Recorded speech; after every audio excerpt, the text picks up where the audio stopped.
Good day, everyone. I am Sinethemba Mthethwa, and I am with ICLI Africa. I am really excited to welcome you all to the first AfriFood Links Network Cities webinar of 2025. We are so excited to have you all today, and I'm sure we are all looking forward to the insights and ideas that will come from today's conversation. So today's webinar is the first in a series of upcoming sessions where we will explore many different food systems topics and where we will dive into both challenges and innovative solutions. We hope that these webinars will become a space for knowledge sharing and learning from different contexts around the world. We also hope that this series of webinars will spark collaboration as well as fresh ideas to tackle some of the biggest issues that we are currently facing. So for today's session, we are joined by our guest speaker for the day, Prof. Amos Law, who is from the University of Ghana, who's also a leading voice on Africa's urban food environment and heads up the African Food Environment Research Network. Also today, we are joined by Nicola Brickus, who is our session moderator of the day. He is a member of the IPES Food Panel. He's a senior scientist at CROD and is also the director of the UNESCO Chair on World Food Systems. So before we get into today's session, here are a few housekeeping points. Please remember to mute yourself when you are not speaking so that we avoid background noise.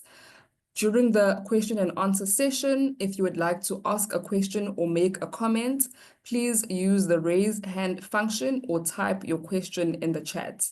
And then finally, just a reminder that we do have French interpretation available for the session. So if you would like to listen in French, please click the globe at the bottom of your screen. Click French, and this will allow you to listen in through the French channel. Thank you again for joining us for today's session, and I will now hand over to Nicola.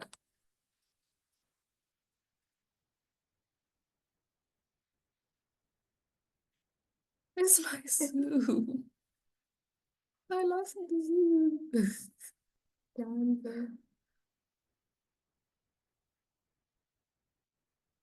Thank you, Sine, and hello, everyone. I'm really delighted to welcome you to this webinar, which will look at one of the levers that municipalities can mobilize and activate to improve the food and nutritional security of their residents.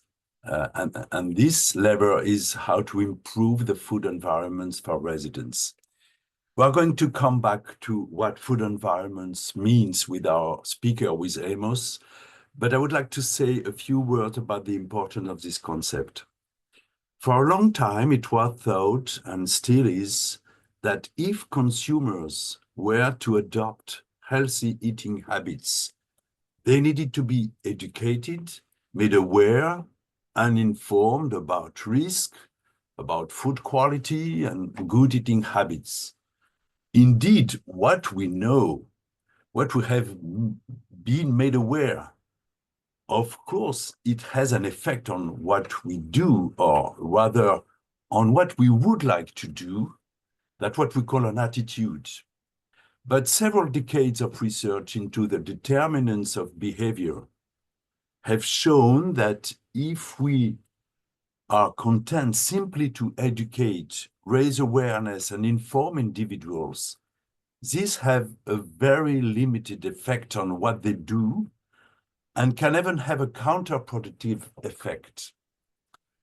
Putting into practices what we have learned can be too difficult. It can take longer, cost more, and lead to having to do things differently from what our parents taught us, for example, or from what our neighbors and friends do, and that can cause a problem.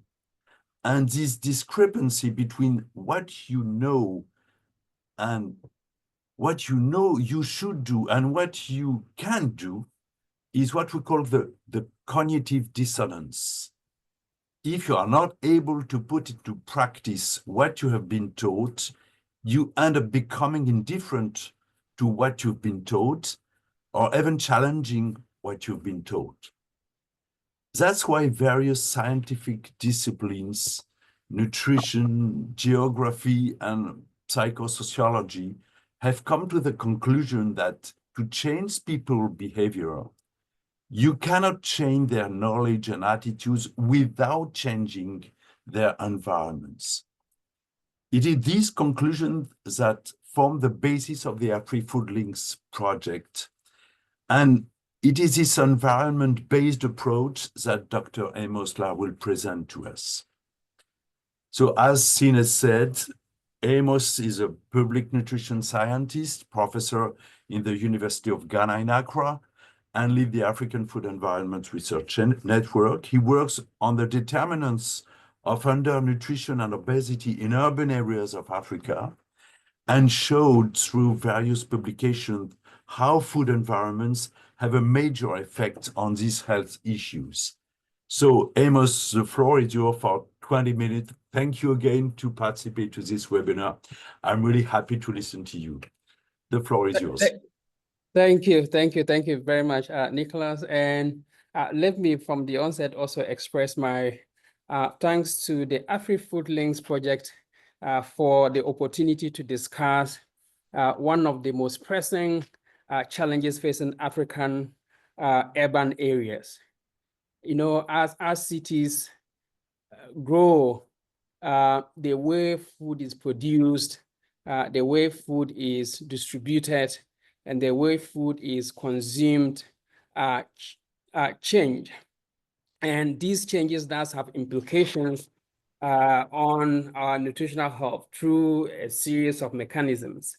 And so local governments do have an opportunity, but as Nicholas also noted, a responsibility, you know, to intervene, to course correct, you know, these transitioning from healthy dietary behaviors to unhealthy, you know, dietary behaviors. So for today, I'm going to focus on how governments, and governments would include local governments here. So how governments can reshape food environment and then increase demand for double duty policies. As I talked about the pressing challenge in African cities, I was referring to this challenge of simultaneously addressing hunger issues and obesity at the same time. So we need double duty interventions that would address the hunger, but also address obesity and diet-related non-communicable diseases at the same time. I would be sharing some lessons from Ghana. As far as today's presentation is concerned, I do not have any financial conflict of interest to declare, except to disclose that I'm a member of, you know, I lead a number of food environment projects and also contribute to others, including the AfriFood Links, you know, project. I also serve on advisory boards of various initiatives that seek to promote public health. But I do believe my involvement in all such represents a confluence of interest, not necessarily a conflict of interest. As I noted, you know, hunger and food insecurity is a major issue in all African countries, especially in urban areas where you have millions, you know, of urban residents, especially those in informal, you know, settlements, struggling to access food, not even nutritious or, you know, healthy food, even just usual, whether it's healthy or not, access food is a challenge. At the same time, we do have obesity and diet-related non-communicable diseases also skyrocketing as a result of a number of things, including urbanization. Urbanization is not necessarily a bad thing, but it does have negative externalities. It comes with it a number of baggages, and one that includes availability of processed or ultra-processed high-calorie food, and this leads to the high rates of obesity and diet-related non-communicable diseases that African cities are experiencing. This obviously is a paradox. a paradox driven by both structural but also personal factors. Nicholas, in his introductory contextualization remarks, talked about the fact that some of these are at the personal level, but there are others at the macro level. And so for us to be able to address these, we need to have interventions that, respond to both. And local governments in general, but also local governments do have a role to play in addressing this paradox. They can influence our food environment through a number of ways. One, through urban planning, and that is local government's responsibility. Through policies that they can be promulgated at the local government jurisdictions, and through a number of governance structures. Local governments can address this dual challenge by also adopting multi-sectoral approaches, integrating, for example, food security conversations or interventions with public health as well as urban development. I just picked a couple of things that I think our local government could use as levers to address this paradox. One, strengthening urban food governance. And this can be done through food policy councils. A number of cities all over the world have trialed these. There's evidence that they work as far as contributing to improving food environments is concerned. Two, improving access to healthy and affordable food. And through, again, a number of ways, supporting urban and urban agriculture, encouraging city farming. We had a dialogue with ICLEI, I think 3 years ago here in Accra and then in Tamale. And the mayors noted that they are instituting policies to promote and valorize vertical farming, including backyard gardening, rooftop gardening, and so on and so forth. Cities do have the opportunity, but also responsibility to valorize this, investing in their market, but also leveraging physical policies. They can have policies that make unhealthy food unattractive, whilst, for example, subsidizing healthier options to make them, affordable. Related to those fiscal policies are a number of legal, but also regulatory interventions that can be used to address or improve food environment. So bylaws and ordinances could be used towards eliminating food desert. You could have regulatory interventions that restrict availability of unhealthy food in priority areas, in the local government area, schools, hospitals. You can have zoning laws that prohibit, the marketing or the sale of food that are deemed to be health harming. And so overall, I think once local governments invest in food, they would be contributing to addressing this problem. Food is a social good. And so investing in food, especially good food, is a good thing. As Bethany tells us, your diet is your bank account. Investing in good food, whether we do that collectively or individually, is a good investment. But there are challenges because of the nature of food. Food is a very vexing construct, a wicked construct that belongs simultaneously to economics, but also ecology. It does belong to culture, but also chemistry. And as a result of that, we do have multiple conceptualization of food. Food as nutrition, food as I noted earlier, a social good, food as medicine, food as diet, but also food as a commodity. And for me, one of the problematic conceptualization of food is that of as a commodity. When food becomes an economic object, something that investors and traders buy and sell, it loses its true value, it loses its soul. And we do know sometimes those who engage in this buying and selling don't even consume that which they buy and sell. And that speaks volumes. Nicholas talks about, mounting evidence in this space. We have a lot of evidence that show that these behaviors, these practices lead to the transitions that we are seeing. And one of those transitions include nutrition transition. Nutrition transition, we know, impact or leads to, diet-related non-communicable diseases. The challenge, however, in the African setting is, whilst we are not done with the problem of undernutrition, macronutrient malnutrition, this transitioning is piling up on the undernutrition, macronutrient malnutrition is piling up obesity, diet-related non-communicable diseases, which is a Herculean task. And so as food systems actors, which includes local government actors, whatever we can do to ensure that our food environment are health promoting and disease preventing, we say do. And that is why we are having this conversation. That's why Afri-Food Link is prioritizing this conversation. And one of the things, as I noted earlier, that local governments and governments in general can do is to create the enabling environment. This is an African proverb that you may wish to grow rice, but you can't do that on a tarred road. We need an enabling environment. Some of the ways to create those enabling environment is to use regulatory levers or tools. And here I'm talking about government mandations, government mandated regulations, not self-regulations that mounting evidence show they do not work the way they are expected to work. So not self-regulations.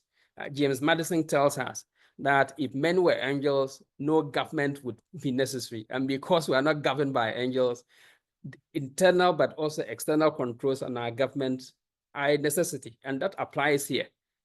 Never trust anyone, any food systems actor who says they should be given an opportunity to self-regulate. They are not angels. Only angels can self-regulate and do so effectively.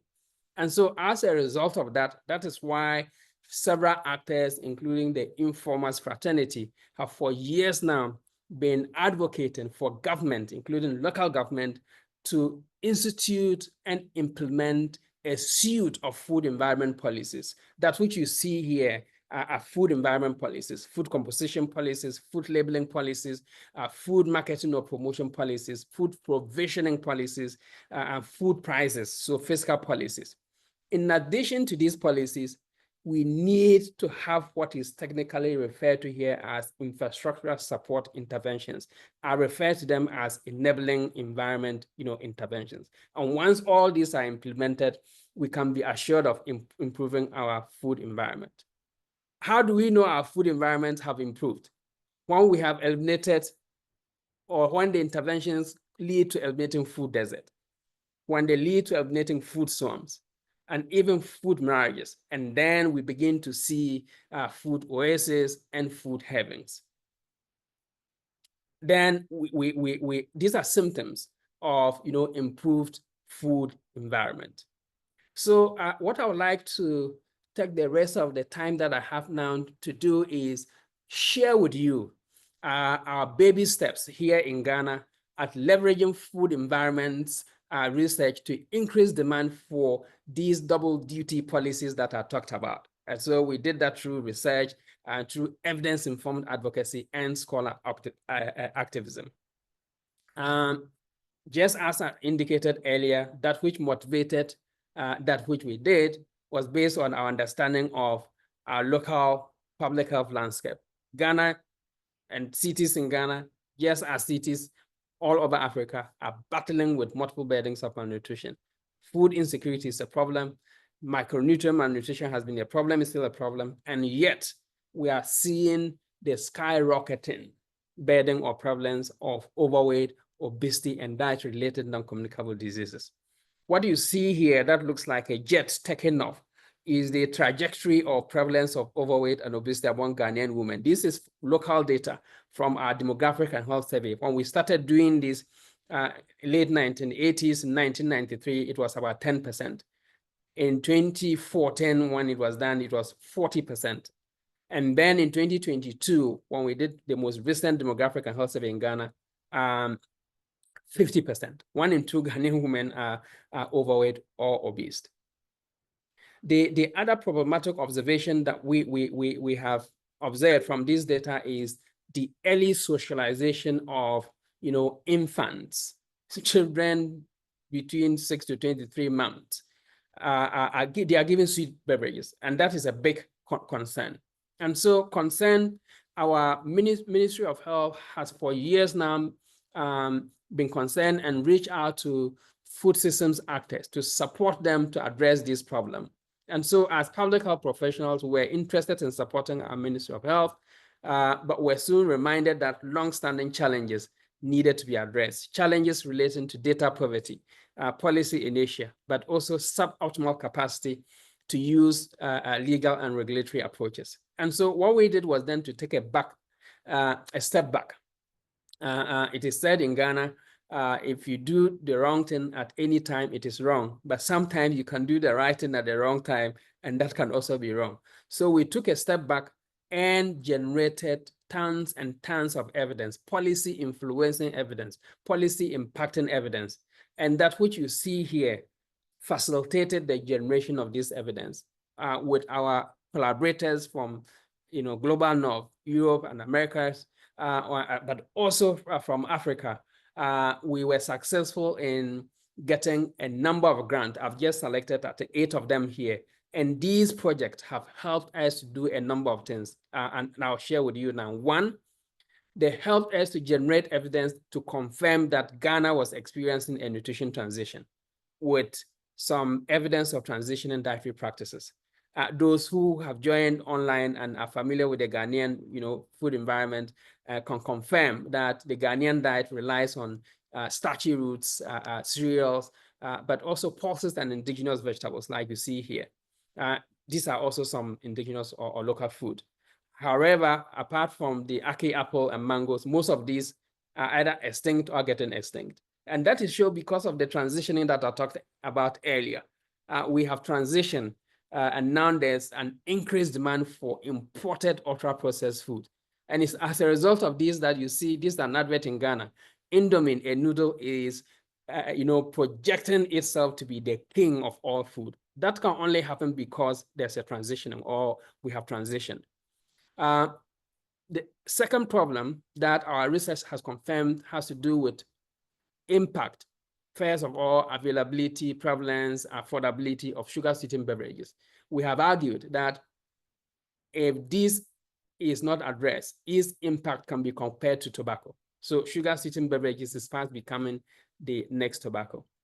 The second thing I would like to share with you is the policy influencing evidence that the project I talked about produced, but I don't have a lot of time, so I would just run through them quickly. But trust me, we generated tons and tons of evidence that covers almost all the dimensions of food environment.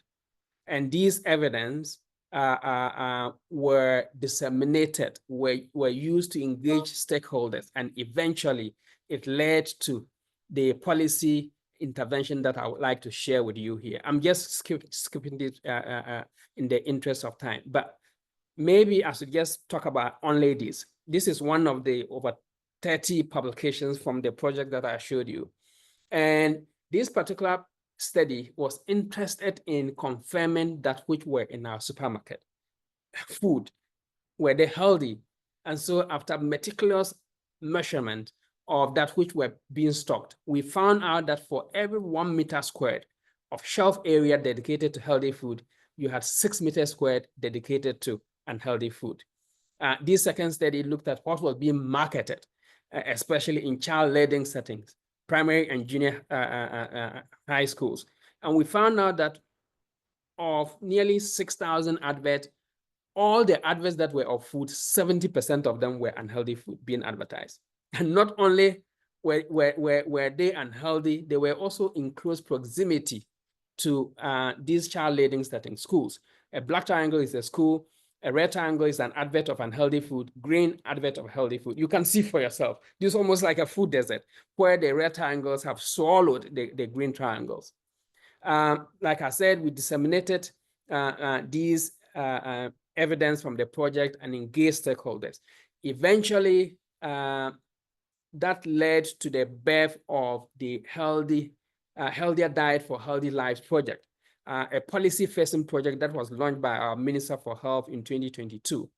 This project argues that if only the Ghanaian government and therefore other government can implement comprehensive policy interventions, these have the potential to lead to, food environment actors making strategic or immediate decisions that eventually will lead to reduced availability, accessibility, and consumption of unhealthy food. So the project developed a nutrient profiling system and has applied it in 4 food-based policies. I will talk about those policies towards the end, so I'm skipping this.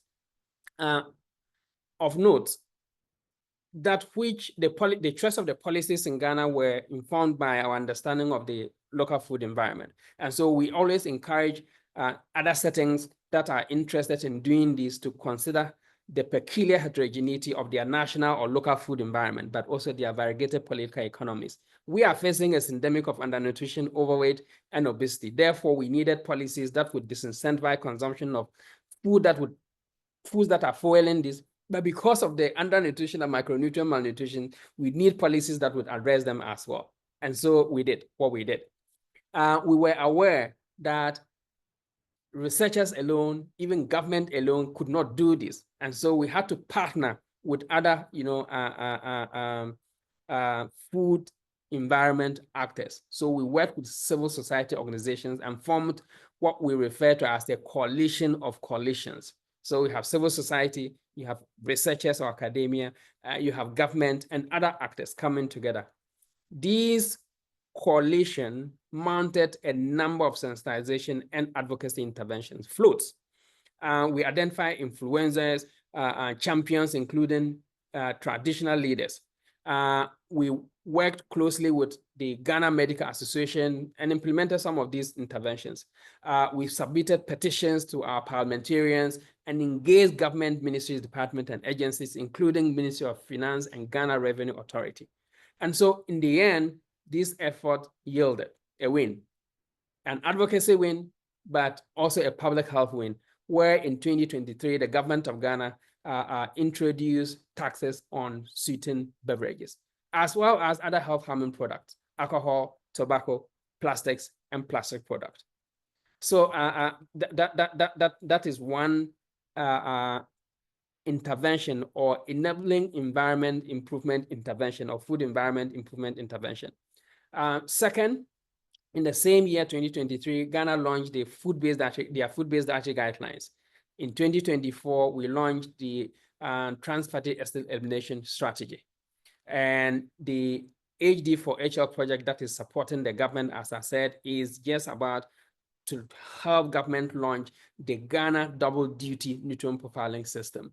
And this nutrient profiling system has been used and is applied to these 4 policies: front of pack labeling policy, marketing restrictions policy, public food procurement and service policy, and food-related fiscal policy for the promotion of healthy diet. So those are the kinds of things that are taking place in Ghana here. Both implementation will be done at the local government level as well as nationally.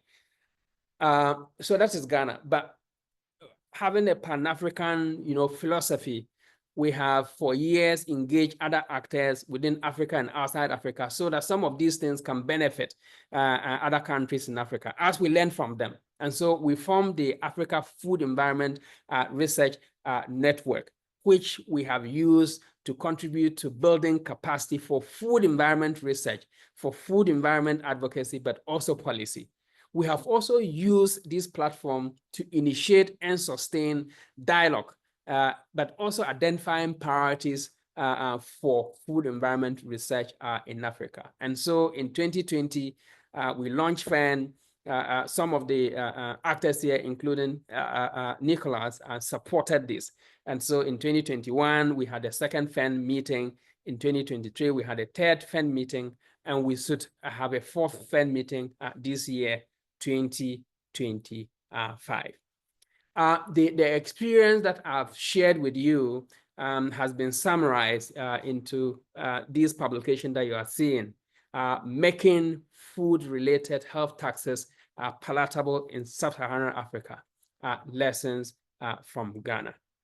Although I have had an opportunity to do the presentation or share these experiences with you, I'm doing this on behalf of our coalition, our team, comprising investigators, collaborators, but more importantly, an army of early career researchers who are supporting us to do this work, and I thank them. But I also thank the funders who have provided the needed financial resources for the research that we are implementing, and that which is generating evidence, and the evidence is used to inform advocacy, and the advocacy is creating this demand for the suite of food environment policies in Ghana. So I thank you very much, and I will yield now to Nicholas.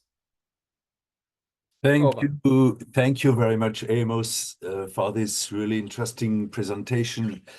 Now we have time to discuss, and if participants want to ask questions, they can do it through the chat, or they can do it by directly with the application of where is it, participate, and you can ask for anything you want with Amos, but maybe waiting for your first question that are always very difficult to begin.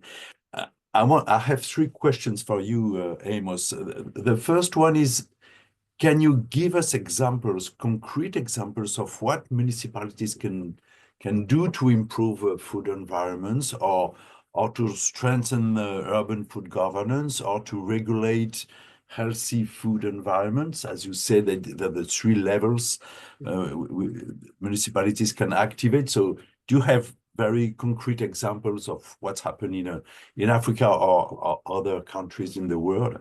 The second question is about you know that there is everywhere in the world a competition between fresh markets and supermarket, and fresh markets are considered as traditional retail system, as supermarkets are considered as modern retail systems. And what do you think about this competition, and how you discuss this with the policymakers that want to modernize the city and want to implement supermarkets? And do you have any examples of a regulation of what is proposed in supermarkets?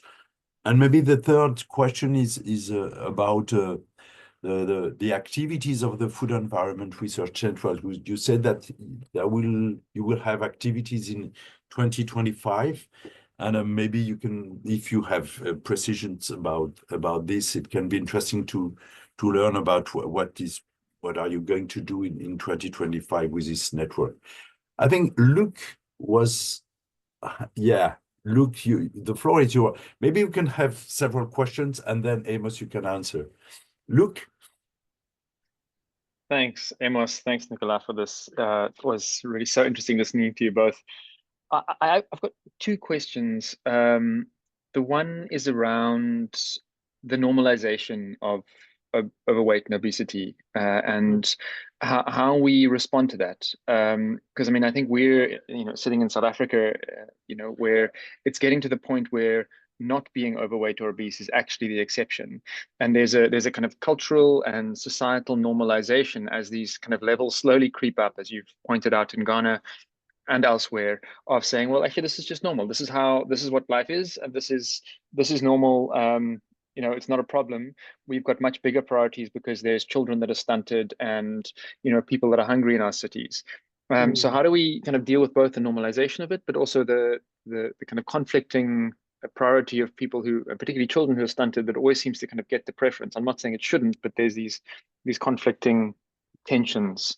And yeah, any thoughts from either of you on how to grapple with that?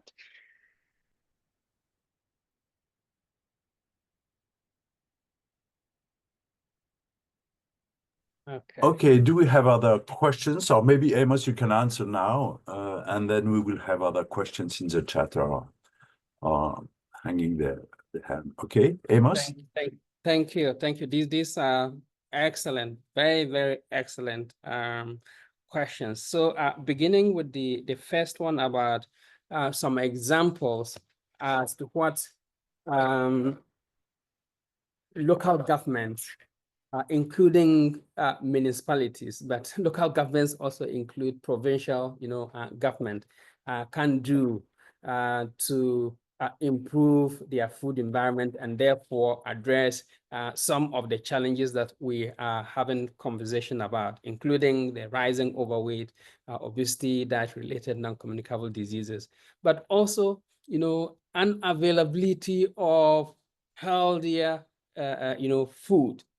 So one of the things, as I've noted, is either using ordinances, bylaws, or physical interventions at the local government area to address this. So if you take, for example, I noted the mayors of Accra and Tamale a few years ago noted one of the things, and this is a concrete example, that they were implementing has to do with and this was not a legal tool, but an intervention that we're using to encourage local government actors to engage in vertical farming. So backyard gardening, rooftop gardening, tabletop gardening, and anything that can be used to grow fruits and vegetables. And these particular foods were valorized or prioritized because not only are they nutrient dense, but they are also usually seasonal. And so in the glut season, you have fruit getting rotten. And then when the season is over, you have scarcity, and people who even have their resources, including economic resources, to procure them do not get. And so this is one intervention. I talked about the zoning laws. I think this is one of the critical things that municipalities or local government can do. And through zoning laws, you can restrict the availability of unhealthy food in certain critical areas. Say schools.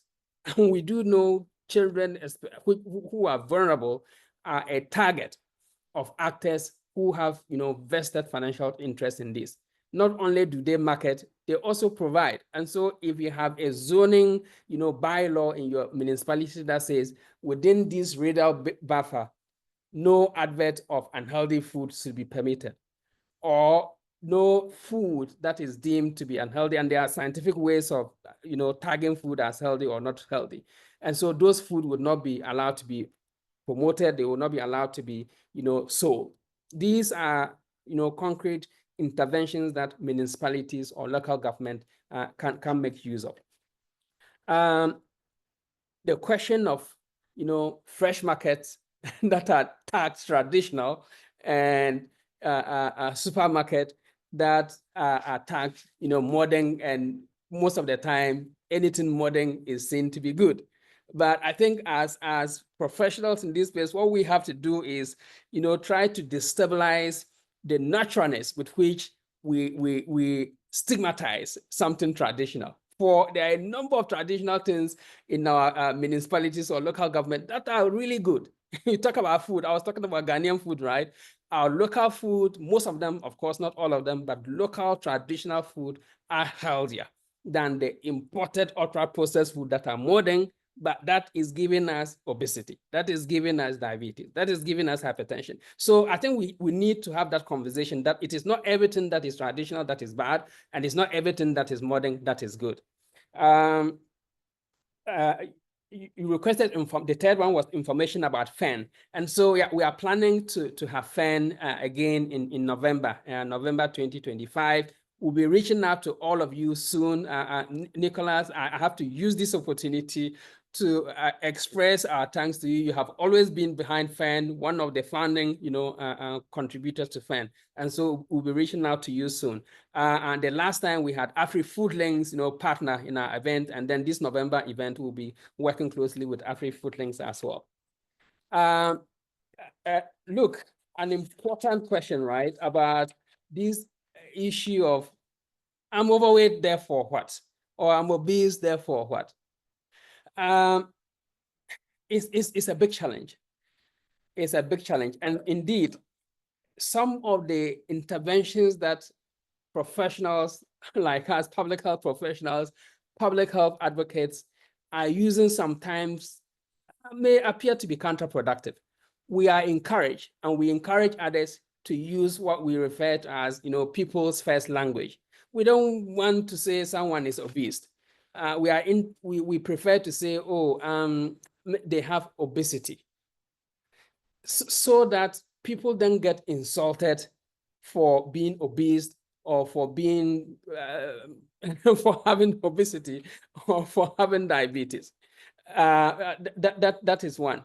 There are times when those who are consuming this information feel that because we want to respect people's humanity, and we do not demonize or stigmatize, people misunderstand that and feel it is okay. But it is not okay. It is not okay, not because they are obese. It may not be their fault, but because it does have implications on their health, and it does have implications on the nation's health. It does have implications on the nation's economy. If a Ghanaian government spends a lot of money dealing with diet-related non-communicable diseases, how much money is going to be left to build those roads we need, to give us the water that we need? So we need to have, that holistic conversation. It's not just that body size, but the implications of that body size. And evidence shows us the implications of the body size, right? Yes. Thank you, Amos. We have a question in the chat by Fernando Sozinho. I understand he's coming from Quelimane in Mozambique. And the question is there any specific strategy that civil society organizations, mainly youth-led organizations, can use to influence policymakers in order to have urban food as priority on their discussions? So do you have examples of? Very often we think about the municipalities, but the civil society can play a role. And do you have examples or ideas about that? Exactly. And yeah, this is a very, very important question, a very, very important request to elaborate on. As I said earlier, municipalities should lead because they have the responsibility, but currently they also have an opportunity, given that you have public health professionals supporting them, you have civil society doing advocacy. One of the things, based on our experience in Ghana, regarding how civil society can contribute to this, is the building of the coalitions I talked about. You could do it alone, but you probably will spend a lot more time and resources trying to do it alone.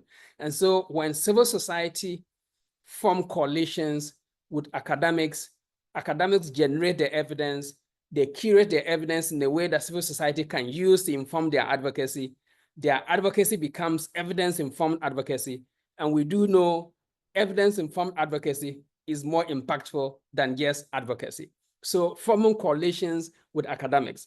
But academics in that coalition can also learn to become advocates then by delivering, true scholar activism interventions. So formation of coalitions, I think, is one. The other thing, and based on experiences from Ghana, but other countries also, is demanding accountability. Politicians only fear the electorate when it comes to elections. So civil societies can strategize and then make sure that which politicians fear most is a tool that, or a lever that they are pulling when they are doing their advocacy. Get the masses behind them. The masses do the voting. If the civil society is a one-man civil society, it's not going to be respected. You've got to get the masses. And that's what I'm talking about, coalitions of coalitions. You can have multiple civil society coming together. And then once it is now a conglomerate of several civil society, they have a voice. So these are some of the ways that civil society can make themselves relevant through evidence, but also through numbers. Thank you, Amos.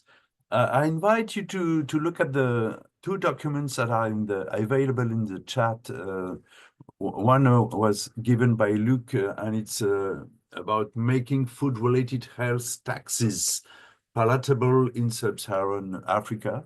And the other one is given by Michelle Holsworth, and was a paper with about body size preferences for women and adolescent girls living in Africa. These are two really interesting documents. And now we have a question from Nathkoana Maema.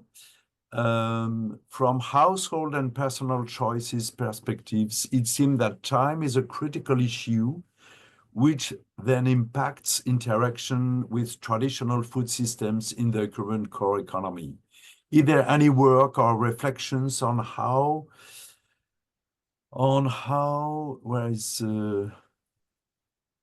local governments' food strategies can incorporate or consider unpaid care work, particularly its relation to the nutrition transition? So do you have something to answer to that, Amos, about that? And we have also a question of Henry. Henry, you have the floor for your question, and then Amos, you can answer. Henry. Yeah. Yeah. Thank you very much, Henry Chimera. I'm supposed to be in Uganda, though I'm in Ethiopia currently for Africa Quality Policy Council.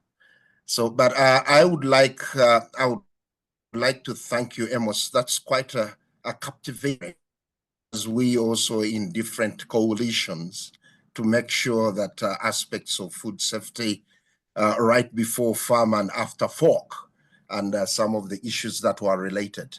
But Amos, I would love to know how the agencies that you have positively talked about are some of the agencies responsible for food having conflicts in their mission, and how addressed. Then I would love, though it is similar to a colleague from Mozambique, how do you play a role in the development of food safety laws and issues that are coming in with regards to, are the food laws responsive to, given all the aspects that you've raised, responsive to the current food safety problems? And are the laws to be flexible or sufficiently address? You'll find that there are new modes of food, issues to do with food products, food fraud, additives, pesticide challenges. And I know in the coalition there might be doctors. What do the doctors have an opportunity to do national alerts independently, or do the authorities mother them that they might be doing a wrong publicity about the food systems and endangering the market of the food? And lastly, in the viewpoint of food, I'm losing the sound. But have you experienced have you seen any food recalls, or are there mechanisms that foods to endanger consumers, food fraud? Are there a mechanism for recall? Thank you. Wow. Okay, Amos, do you have these two questions? Yes, Okay. yes. I wish the second was a comment. Yeah. You know, it is so rich. Of course, all the contributions are really rich. It is so rich. I'm not going to be able to address all the issues that are raised, but I'll try to respond to some aspects. I tend to agree with him generally. So the first one had to do with, you know, at the household and individual level, issues of convenience and then time use, and how that's, you know, impact negatively some of the interventions that we are putting in place to address this problem. And I couldn't agree more with whoever asked the question. Indeed, one of the studies from the joint project that I showed earlier, it was actually led by Professor Michelle Holsworth on time use.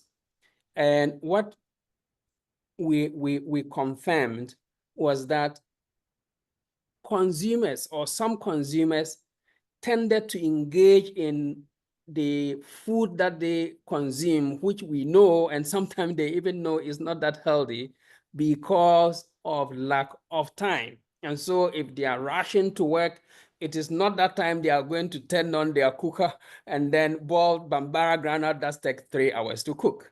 They are going to get something that they can eat, they can prepare within a few minutes. That is one.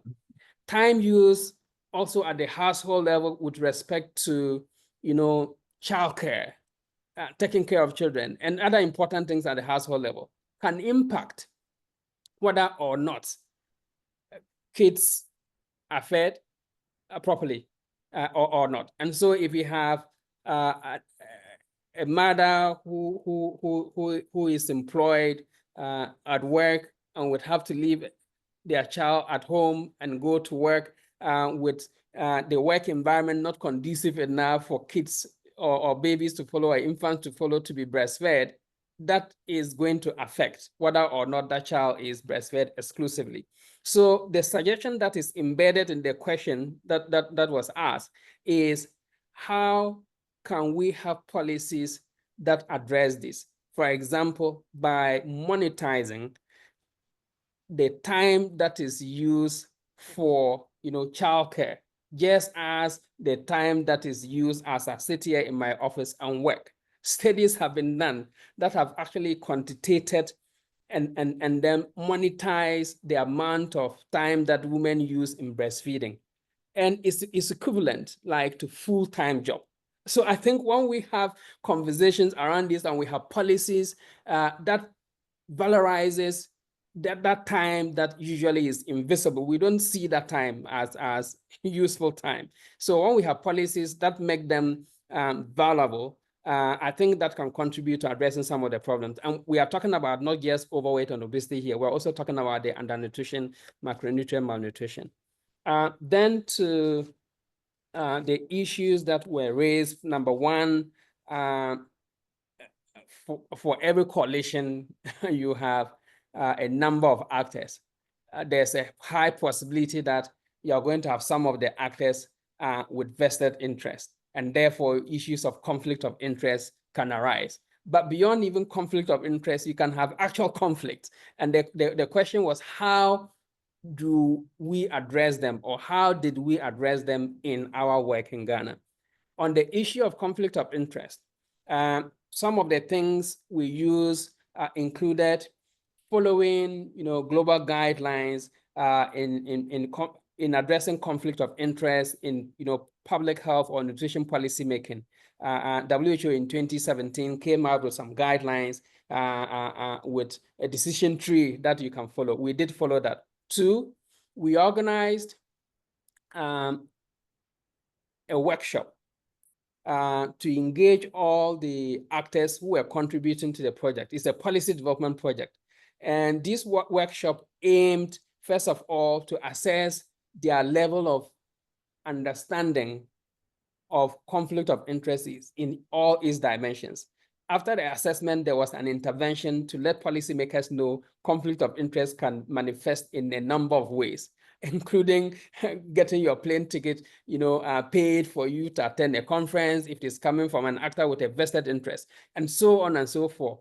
In the end, we did an evaluation post the workshop intervention. This is a paper that is coming out soon, and it was located within a component of the project that we were focusing on corporate political activity.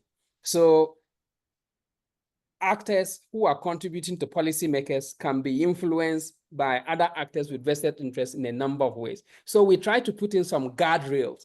Of course, in settings like this, you can never be 100% efficient, but we believe that sensitization, engagement, and intervention can help in reducing the impact of that conflict of interest in the policy development. As to usual conflict, not necessarily conflict of interest, when human beings, collaborate, these things tend to rear their heads. And so we have frank conversations as to how some of those things can be addressed once they pop up.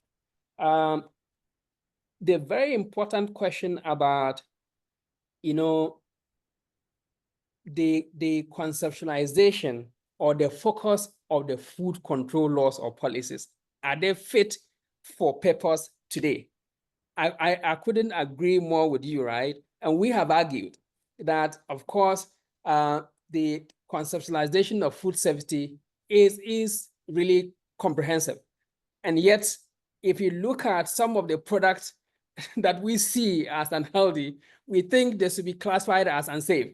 And yet, the concept of food safety would ignore them because they are not part of the traditional, unsafe food, focusing on, environmental sanitation, focus on some chemicals, sentinel chemicals that are health harming. And yet, calories as a chemical can be health harming. And products that are calorie dense, nutrient poor, that may be unsafe, are not seen as safe. So there are limitations in the current conceptualization of this, and therefore they get reflected in the food control laws. As to measures to address food adulteration, food manipulations, including dilutions, tempering, and so on and so forth, locally we do have FDA, Ghana Food and Drugs Authority. As part of their mandate, they are able to occasionally, it used to be routinely, but I think due to lack of resources, sometimes occasionally they do independent monitoring. And then we have had palm oil that were adulterated with Sudan 3 and Sudan 4. These are dyes that once you add to palm oil, they look really nice. And so traders were adding them to palm oil. As part of their monitoring and surveillance, they found out that these were being added and they were recalled. So those are some of the measures that exist currently to address, food recall and then food adulteration issues. They were really nice, important comment included in that one, which I wish, if you have an opportunity, the one who asked the question could actually share his experiences with us as well. But I'll yield now to Nicholas. Thank you very much, Amos. We are arriving at the end of this webinar. I must thank you again, your contribution, and I will give the floor to Sine because I think she must give us some closing remarks about the other webinars sessions. Sine?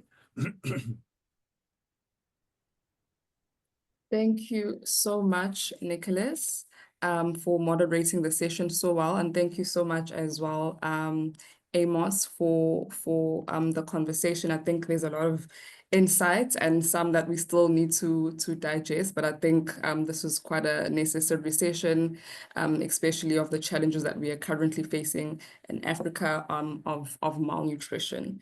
I would also like to extend my thanks to our interpreters for the day, Patience and Yanika, who were in our French channels, and also a big thanks to my colleague, Jokudu, who supported in putting together the session, and Ivan in his absence. As I did mention at the beginning of the session, that this webinar is just the start of a lot of other webinars that are still going to follow in the coming months.